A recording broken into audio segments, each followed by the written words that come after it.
Welcome back to the channel, guys. Today we're going to talk about our favorite subject, Google reviews. All right, welcome back. We're going to get right into this. We had a bad Google review. Our first one. Our first bad Google review. To give you guys a little bit of backstory about Google, if you guys know, if you guys have followed us, we have a Google profile, we have my Google page, whatever. We don't pay for any advertising through Google. We've done that in the past. If you want to see our results with that and how that's worked for us in the past, I'll put a video up top that kind of shows our past experience with Google Ads. This is not related to Google Ads. This is related just simply to the Google reviews. We've received Google reviews in the past. They were from people that we knew, so they weren't really Google reviews. They weren't from clients. Yeah, they weren't from clients. The majority of our clientele comes from referrals. So for our business, the type of business, for our price point, and the type of service that we provide, Google is not the best for lead generation with details. For other businesses, I know some businesses it works really great, but for us, we're pretty much only on a referral basis, unless somebody's coming out with specialty, unless somebody has a request for specialty work. In this case, that's exactly what it was. So to give you guys a little bit of heads up here, client reaches out. He had some issues with his vehicle. He wanted some paint correction. We went back and forth on Google. I tried contacting him, tried calling him. He didn't want to speak on the phone. So, I went back through correspondence the way that he reached out. So we communicated through Google. He wanted us to come by and do an assessment. We went by, we did an assessment, and everything seemed to go pretty good. We came to an understanding. To put things in a nutshell, as soon as we arrived, we walked through the vehicle. We explained exactly what we're going to do, how we're going to do it.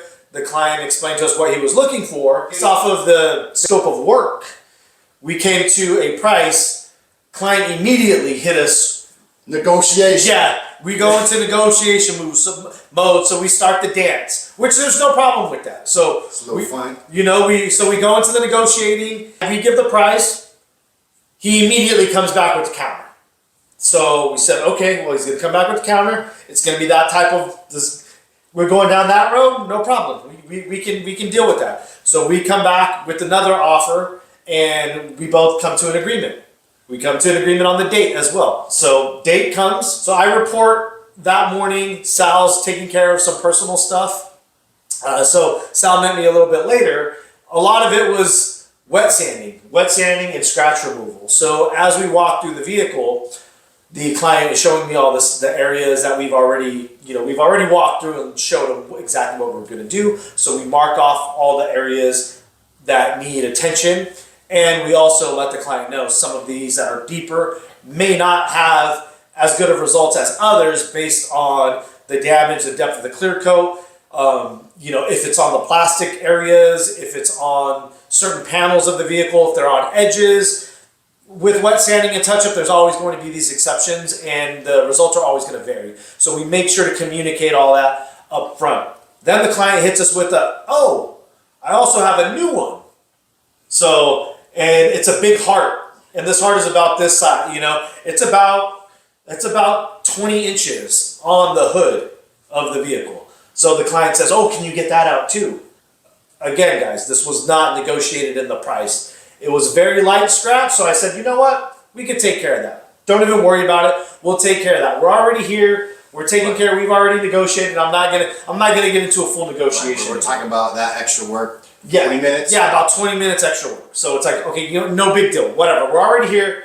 Let's just get in, get out, keep the client happy. No big deal. We don't look for reviews. We don't ask for reviews. We could care less about reviews. Our business is not reliant on any reviews. Our clients don't go to Google to look for us. Our clients look for the best detailer, and that's how we get our work. They're looking for recommendations based off of people they actually know, and they want a trusted name to go with that. That's why they choose us. They're not going through, in a sense, going through Google or going through a search engine to try to find Joe Schmo, the detailer, with X amount of reviews. So our clients want full credibility. So we kind of already have an understanding of the Google clientele opposed to our standard clientele. So, and you never know what you're getting when you get the, you know, when you have the Google, the people that, when you have the clientele, and there's nothing wrong with either clientele. Right. Just the week before, we had a new client. Yeah, that found us on Google, you know, but we never know sometimes where we find the clients. You know, sometimes a client, you know, could be Google, could be, but for the most part, there's always trust there. There's always an understanding there, and there's usually not an objection there because we provide a service at a certain price. They get the service and the value out of that price, as well as customer service, communication. They get everything, usually more than the value of the cost. So, long story short, I already know this client was picky and was you know, pretty observant from the get-go. He obviously notices everything because he noticed all the new ones. There was a clear understanding of what was going to be done, what the expectations were, and what we were capable of doing, and the time frame we were going to do it in. So Sal shows up about 35 minutes into the work. I have all the areas wet sanded already. Sal's pretty much going in with the compound, polishing it out, and then I'm going through and refining it at the end with the fine work. So once we're all wrapped up and done, this client who's, you know, pretty meticulous when it comes to stuff. The car's a newer car. It's probably like a 2022 Audi. So as he goes through, this client is being very observant. And, you know, which I understand, you know, he just paid a good amount of money for the service. He's going through, inspecting, making sure everything's good. And I tell the client, I said, I want you to be happy with everything. I want to make sure that this vehicle looks good based off of the expectations we set and your standards. The deposit has been paid, which is 25% of the cost. But other than that, you know, nothing else has been paid for. So we leave it on, especially if it's a new client, we do the work before the client pays for it because we want to ensure that everything is good to go. Because the client will not, we want to give them the option, if they don't want to pay and they're not satisfied with the service, they don't have to. So now the client has paid the deposit, we've done the walkthrough inspection post work, client seems to be happy, we double check the work. So as the client's walking around, we show him everything, and everything seems to be, everything looks spot on. We showed him the results, and he, okay, I like it. Yeah, I agreed with the work. Very happy, agreed with the work, and this was the type of client that's not good. From the get-go, I will tell you this right now, this is the type of client that would not pay if he wasn't happy. You know what I mean? He would not pay if he wasn't happy. And we've worked with, there's all different types of clients out there. You know, everybody handles business a little bit different. And this client, the type of client, the hard negotiating and the meticulous and the standards that some of our clients have, we totally get. No problem with it. We're the same way. When we want something done, we want it done, you know, we want it done right. Mm-hmm. So everything seems to be going fine. Client's happy. Client walks around 2-3 times around the car, and I'm asking did everything turn out the way that was expected, that was communicated, and the expectations were set? And he agreed. He said, yes, it looks great. Had no problem sending the rest of the payment over. The full amount. The full amount. He paid, and obviously he liked the work because those scratches weren't there no more. Yes. It was clear. Yes. If the scratches were there, he would say, hey, you know, it's obviously gone. You're not going to pay unless, you know, you're happy with the work, or, you know, we always give the client an opportunity at the end to look over the work to make sure that it's up to their expectations and standards. So we took care of business. We're good to go. We're happy with the work. Client's happy with the work. And then all of a sudden, about 2.5 weeks later, bam! I get an email. I get an email at like 11:30 at night, and I'm like, what the heck is this? And I'm thinking it's fake. I'm like, this is crazy. Like what? And I'm not looking at the name or anything. I'm just reading. I'm like, oh shoot, somebody hacked into, you know, somebody. We got a fake. You know, we got some spam. So I'm gonna let Sal read the review. We're not gonna say any names. We're not gonna get into any details. But we are gonna read the review, So you guys have an understanding of what was said and kind of why we were caught so off guard. So again, we're not going to read the name because that's not cool. And number two, I just can't pronounce it either. All right, so our 1-star review. The best thing about them is their ability to sell. Thank you. Thank you. The service and quality ends there. I engaged them for a paint correction job on a luxury SUV, and the details are: number 1, not a single scratch removed. Number 2, no attempt to even hand polish ultra hairline scratches. Number 3, botched up paint work on my hood in the process of trying to remove a hairline scratch. Top dollars charged for the job, zero worth. In fact, did more damage overall. Whew. Okay. All right. So, and there's no pictures attached to this. No pictures are attached to this.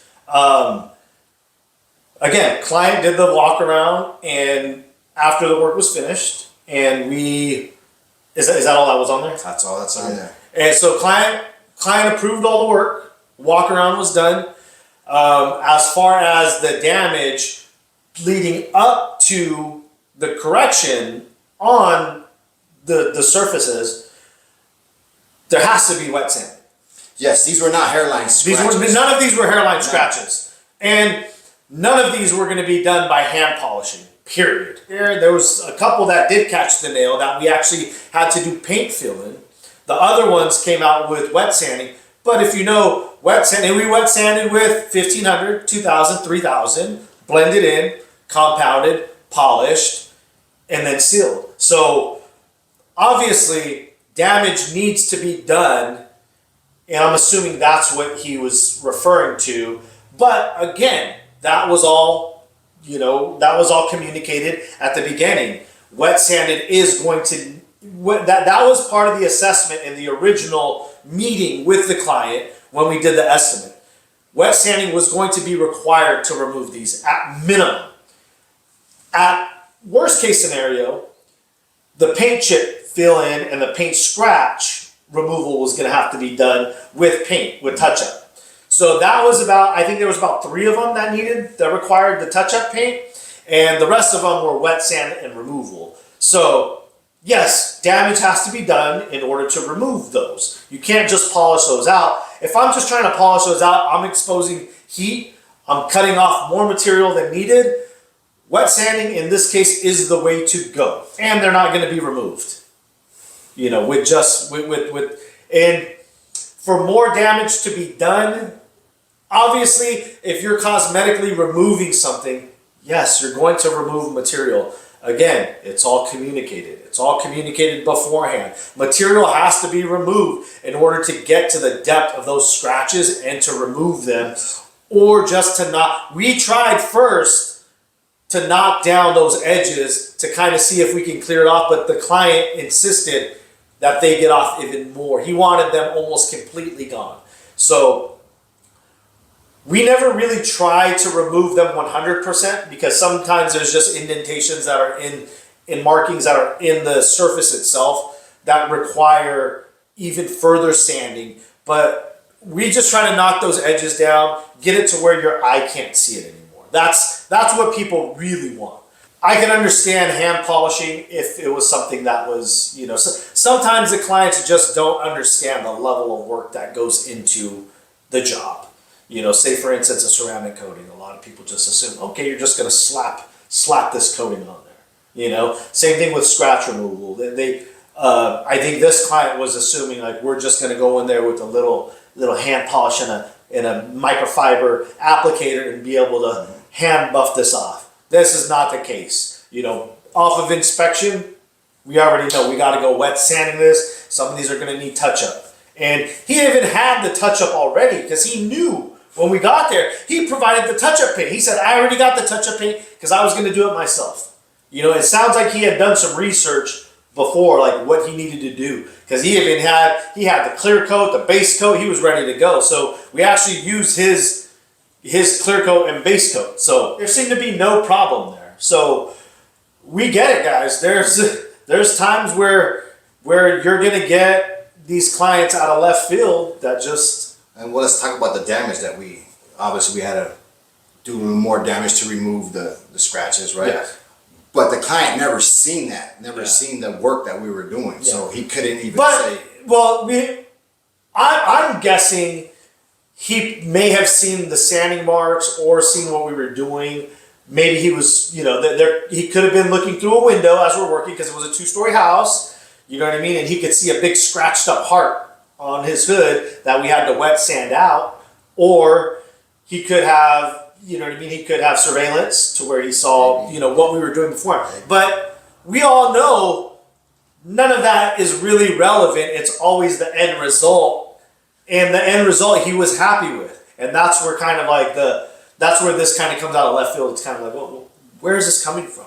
And the client didn't reach out to us at all. The client didn't, there was no communication with us post work. So I'm assuming this is based off of personal feelings of some sort, or some people just like to leave bad reviews. Like it's not an uncommon thing for people to leave bad reviews. Like you get the angry house moms that are just angry, and the only time they leave reviews is really to bitch and complain about stuff.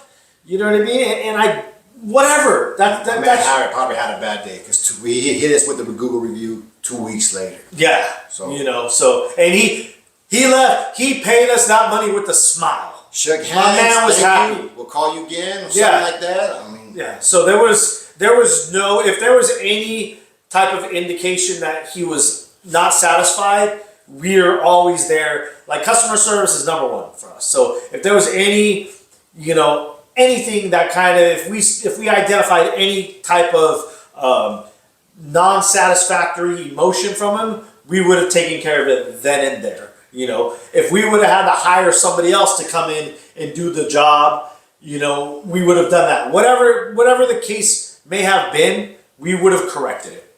Closed mouths don't get fed. He agreed with it. He liked it from what he told us. Yeah. He left. Yeah. And that was it. Paid in full. Yeah. That was it. So this is for you guys to kind of understand, like, you know what I mean? Like, to live and die by this review thing. And I understand it. Did it get me upset a little bit? Yeah. It kind of hurt a little bit, but I have to kind of know, like, okay, well, this is not our normal clientele. This is not like, people are not really going on Google to reach out to find us. Right. They're looking just for a detail. They're looking for a deal. They're looking for, you know what I mean? When people are looking on Google, they're shopping around. You know what I mean? Like, to me, it's no more than they're shopping around. Yeah, they may go by the reviews and stuff, but how many reviews are fake out there? How many, like, it's now becoming a big Yelp to where people are paying for reviews. Mm-hmm. People are having their friends leave reviews, this and that. Like, I really don't care. The work speaks for itself. Obviously, if there was that big of an issue, he would have left some photos post-work, but none of that's on there. I'm not going to reach out to the client and try to beg him to take it. I don't care. We really don't care. It's not going to affect our business. And since then, we've actually had a few people that have said, hey, I'm calling you from Google. Like we asked them, where'd you find this? Because it's clients that we normally don't, Google, so it's not affecting our business, in any way. So it's kind of, it's, I don't know, your reputation supersedes, guys, and your online reputation, is a little bit different. To us, our online reputation when it comes to our name on Google is a little less credible than our face-to-face relationship or our actual, because those are the clients that we target anyway. Yeah, we're not sitting around trying to improve our Google reviews. We don't have a game plan. Yeah. You know what I mean? Yeah, it's not something, we're not putting any effort into this. Like, we don't put any effort into our Google. This is the most effort we're doing a video. Yeah, but we just want to do it for, we want people to know, like, hey, you could be doing top tier work and still get a bad review. You could be doing your best work and still get a bad review. I was proud of the work. I was really proud of the work. And we've done some difficult work in the past. We've worked on some really, really hard stuff. We've done it all. And, out of the entire gamut, we've never had anybody say, "Oh man, this was terrible work" or "This was trash." If this was a true criticism or a true, you know what I mean, issue, I would have reached out and said, "Hey man, let's get this in order." But I'm not even putting any energy into that. We're making the video, and we're just gonna leave it at that. We're fine with it. Like and you guys should do the same thing. You guys shouldn't let it. You guys shouldn't sweat it. You guys shouldn't be thinking your business is gonna go under because of it. Like, stop tripping over it. It's not a big deal. It's really not that big of a deal. However many stars you have, who cares? However many stars you don't have, who cares? Like, I don't know. For us, it's just not a driving factor for our business. Maybe for some of you it is, and maybe you do have to do all that extra. Maybe you do got to tap dance for your clients to get those reviews, or sorry if you do. I'm not willing to compromise myself based on a Google review. Right. You know what I mean? Like, we are who we are. We do the type of work that we do. We stand by our work. We guarantee our work. That's our Google review. That's our Google, you know what I mean? Like, our word is bond, and that's a lot more. And the people that really respect that are our real clients. Or that's the core of our business, and that's how we design this, and that's how we're going to continue to conduct business, and that's how we're going to continue to keep getting top tier clientele. So we just wanted to throw that out there, and we're not the only ones getting bad reviews, man. If you guys watched the last video I put out of my scratch removal, the car wash scratched my car. Did I leave a Google review? No. That's just I knew what I was getting into. I knew you know what I mean? I knew the consequences, and we're gonna hear so just so you know, it's not just small businesses that get reviews, and everybody says, "Oh, small businesses, the bad reviews will kill us." That's bullshit. No, you're killing your business. The reviews ain't killing your business. It's you. You're the one killing your business. And sometimes your guys' recovery is what's killing the business. You guys going back and trying to beg these clients, "Oh, can you please remove that? Can you please change that?" I'll give you 2 free car looking washes. like a sucker. Yeah, just get out of here with that. No. So I'm gonna give you the reviews that this new car wash that scratched up my joint. You took a car to the car wash? Yes, I did. Yeah, I do it too sometimes. Don't tell nobody. And but I got some content out of it. I showed you guys how I get down with the scratch removal. But anyway, we're gonna read a review that specific car wash, their review, and this one was wild. Check it out. All right. Vehicle entrance. It's impossible to enter from the south side. I don't know if this is a pro or con, but they said $12.99 for a basic wash. They try to sneak in a monthly contract, which who doesn't? Who doesn't? It's expected. And this was a free trial for the week also. So let's put so this person's complaining about a free car wash. They rely on young people to guide driver into the washer, which is you gotta. What do you think? You gotta get the tires on the tracks. You need someone to go this way, that way. Yeah. All right. Well, all right. Vehicle migrated terribly close to the east wall at final stage. The exit turn is difficult to navigate. They didn't use a vacuum and left. So they didn't use a vacuum. Mind you, this is a drive-through car wash. I don't know any drive-through car washes. And then what's in the very last part? Too bad, because I really like the presentation. Okay, the review. High potential for vehicle damage, not economical. Okay, so there was not a lot of positive things said there. So, and this is a chain car wash. This is a car wash that you guys probably have in your town, and still the expectations based off of that review, it's like you're going through a drive-through car wash. What are you expecting? A $12.99 car wash, and they want, you know what I mean? They want some. They want some top-notch 5-star like hotel service. Like, it's not gonna happen. They're giving away free car washes. Yes, and this was a free car wash. So if you're getting people that complain about that, you kind of need to get an idea of what's out there, what type of people are leaving reviews, and you can't take this all personal. It's business. Like, there's going to be people you cannot satisfy everybody, period. It's impossible. So for us to think, oh, everybody's going to be happy, everybody this and that, it just doesn't work that way. It just doesn't work that way. Life doesn't work that way, and business definitely doesn't work that way. So to close things out, we had a bad review, and that's just the way it goes. That's you win some, you lose some. But did we do anything different in our process? Did we give less service to that client to deserve this? No, we didn't. We really didn't. We gave all of the, we came with everything. We showed up on time. I was early. We showed up on time. We were there the week before for the estimate. We even negotiated with the client with the price. And as you guys know, sometimes when you negotiate, you're probably going to have issues. If you're having issues from the get-go with the client, it's more than likely not going to end there. So this client, we were already there. He already had the paint. We were ready to go. We said, okay, cool. Let's get it done. He was happy. He was happy. Like in every way, he was happy. Trust me, if he wasn't happy, he wouldn't have paid.